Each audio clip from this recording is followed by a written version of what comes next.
자, 함께 만드는 안전한 세상 시간입니다. 오늘은 장성규 변호사와 함께 보다 안전한 세상을 위해 법안 강화가 필요한 이슈에 대해서 이야기 나눠보는 그런 시간이죠. 자, 연결되어 있습니다. 법무법인 비전의 장성규 변호사님, 안녕하세요. 안녕하십니까, 장성규입니다. 자, 14대 대선 후보였던 YS와 DJ가 맞붙을 당시에 1992년에 일어났던 그 초원 복국집 사건이 최근에 다시 화제거리로 올라서 이목이 집중이 되고 있습니다. 우선 이 초원 복국집 사건, 이게 어떤 사건이었는지 좀 자세하게 설명 좀 해주세요, 변호사님. 예, 최근에 그 불법 녹음 사건과 유사한 그 초원 복국집 사건과 유사한 사례가 발생해서 네. 30년 전에 그 1992년에 일어났던 초원 복국이 지금 이슈가 됐죠. 예전에 노래가 역주행해서 새로 유행하는 것처럼 사건이 역주행하고 있다고 할 것 같은데요. 아, 그래요. 초원 복국집 사건은 한마디로 이야기하면 도청 스캔들 사건이었습니다. 아, 맞습니다. 도청 스캔들. 예. 1992년도 14대 대통령 선거 얼마 앞두고 그 부산 지역의 정부 기관장들, 뭐 부산시장이라든지 지검장, 부산지검장, 부산경찰청장 그런 분들이 모여서 이제 회의를 했는데 지역 감정을 부추겨서 당시 김일성 후보를 대통령 당선시키자 그런 문제를 이제 정주영 후보 측에서 녹음을 해서 정부 기관이 불법적으로 선거에 개입했다고 증거로 폭로해버렸죠. 예. 근데 그때 모임을 주도했던 분이 그 당시 전 법무부 장관이었던 김기춘님이라고 그래서 또 화제가 되었고 그 당시에는 어쨌든 그 불법 녹음한 당사자들이 주거 침입으로 처벌받았습니다.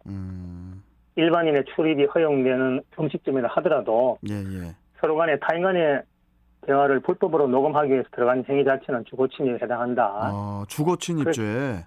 그렇죠. 그래서 그 당시에 뭐 논란됐던 것은 불법 선거운동을 적발하려는 목적으로 들어갔으니까 목적이 정당한 것이 아니냐. 그래서 도청장치 설치했다 하더라도 정당행위다 이렇게 그런 반론도 있었습니다만 결국은 주거침입죄가 인정되었죠.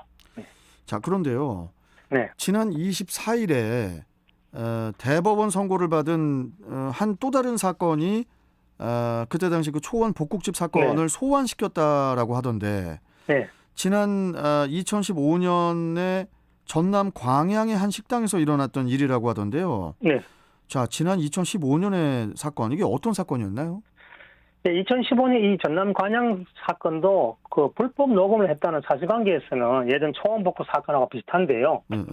전남 광양시에 있던 한 운송업체가 그 자신들에게 그 불리한 기사를 작성한 기자, 그 불리한 뭐 기사 내용은 자신들이 그 수입 금지된 원료를 방치해서 먼지가 나서 주민들에게 피해를 가한다는 그런 불리한 기사를 작성한 기자를 상대로 해서 골탕 먹이고 나중에 궁지에 몰아넣으려고 여러 차례 몰래 그 식사 대접하는 자리를 만들었어요. 그런 자리에서 이제 그런 자리 식사 대접을 연출하면서 혹시나 기자가 부적절한 요구를 하면 그걸 녹음해서 나중에 터뜨리려고 했다가 그게 나중에 그런 사실이 밝혀져 버려서 문제가 됐던 사건입니다. 그러면요, 장 변호사님, 이 전남 광양의 식당 사건하고 또 그때 당시 그 초원 복국집 사건하고의 공통점이 있다면 어떤 공통점이 있을까요? 두 사건을 좀 비교해서 좀 짚어주세요. 예, 그 공통점이라면 이제 일반인이 자유롭게 드나들 수 있는 둘 다 식당이었다는 거죠. 그렇죠. 식당에서 대화를 나누는 것을 녹음하려고 했다는 그 내용이 이제 공통점인데 그 식사를 하기 위한 목적으로 자유롭게 이제 드나들 수 있지만 불법 녹음하기 위한 목적으로 들어가는 경우에 이게 형사적으로 문제가 되느냐 안 되느냐 문제가 그 문제가 쟁점된 사건이라는 점에서 유사한 점이 있다고 봅니다. 일단 식당에 몰래 녹음 또 녹화 장치를 설치를 하고 그 다음에 또 이제 회수했다는 것 자체가 이제 문제점으로 지적이 됐는데 이게 법적으로 어떤 점이 문제가 되는 거고 또 무슨 처벌을 받게 되는 거죠? 예, 형법에서는 이게 319조에 사람의 주거에 침입하는 자를 처벌하게 돼 있거든요.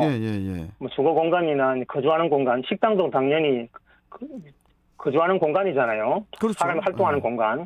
거기에 침입하는 경우를 처벌하는 조항이 있는데 과연 그러면 이게 식당 주인이 식사하려는 목적으로 들어온 손님을 당연히 출입은 허용하겠지만 식사도 하면서 또 다른 목적, 이 사건처럼 불법적으로 녹음을 하려고 하는 목적으로 녹음 녹화 장치를 설치한 행위, 또 해소한 행위, 이것이 과연 허용되겠느냐가 문제된 사건이었죠. 식당 주인은 그걸 허용을 알았으면 안 했겠죠.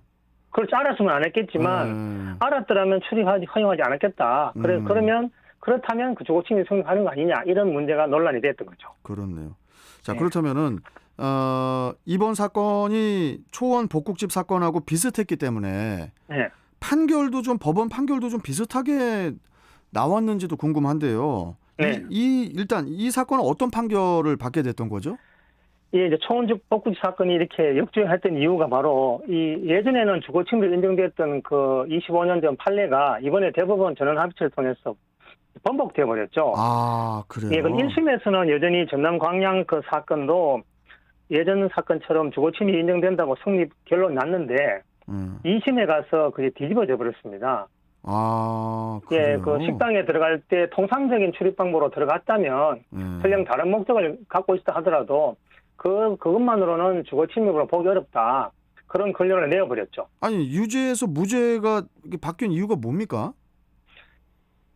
좀 어려운 말이 나올 수 있는데 식당 주인이 그 식당에서 누리는 사실상의 평온 상태가 침해되지는 않았다고 본 것이 이제 주요 판례 무죄의 원인이었어요. 사실상의 평온 상태가 침해되지는 않았다.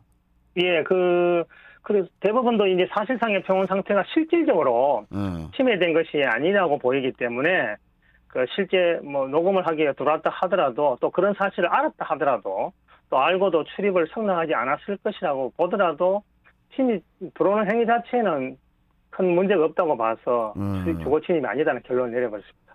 그래서 이제 25년 동안 유지되었던 이 초원 복국 사건이 역사상 사라지는 대부분 전원 판례가 바뀌었어. 주거 침입죄가 이제 아닌 거가 돼 버렸네. 네, 맞습니다. 네, 참 근데 이 참 생소한 그 단어가 나왔어요. 그 사실상의 평온 상태라고 하셨잖아요. 네. 와, 이게 지금 뭐 구체적으로 어떤 상태를 말하는 걸까요? 사실상의 평온 상태? 쉽게 설명드리면 그 식당 영업이 끝났는데도 끝난 시간에 마음대로 문을 열고 들어간다거나 아니면 식당 주인이 관리하는 그 카운터에 있는 돈통을 훔치러 이렇게 들어가는 경우가 아니라면 보통은 이제 정상적인 영업 시간에 통상적으로 밥 먹으러 드나들잖아요. 그렇죠. 그런 공간이 식당이지 않습니까? 그런 정상적인 영업 시간에 누리는 그 식당 내부에서의 평안함, 그것을 이제 사실상의 평온 상태라고 하거든요. 그렇군요.